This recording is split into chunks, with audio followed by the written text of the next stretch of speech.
Sa kabila ng lumalakas na usapan ng import change, nilinaw ni Delta Pineda, mananatili muna si Kyler Kelly habang binubuo ng Converge ang kanilang chemistry. Ang ibang detalye alamin sa pag-abante ni Carlo Villaseñor. Sa gitna ng lumalakas na usap-usapan ng import change, nilinaw ni Pampanga City Vice Governor at Converge Head Coach Delta Pineda na mananatili si Kyler Kelly sa koponan.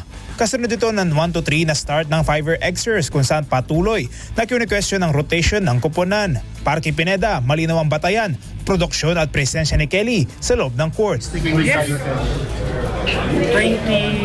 points, 20 rebounds, 12 points, 5 block shots. I think doon pa rin tayo. Stay pa rin tayo. Sa kabila ng mga espekulasyon kabilang ang pangalan ni Adama Sanogo, iginit ng coach na hindi import ang pinakamalaking issue.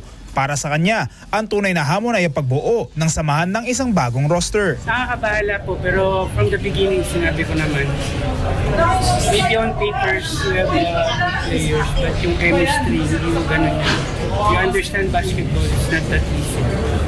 Yung chemistry yun yung pinakamahirap.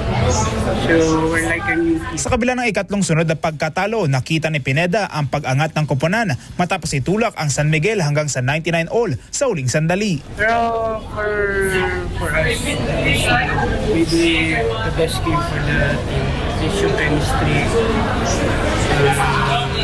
Nandun na. Habang patuloy na binubuo ang kanilang identidad, nananatiling simple ang direksyon ng Converge, tiwala sa proseso at presensya sa pagbuo ng isang koponan, kayang manalo. Ako si Carlo Villaseñor, Abante!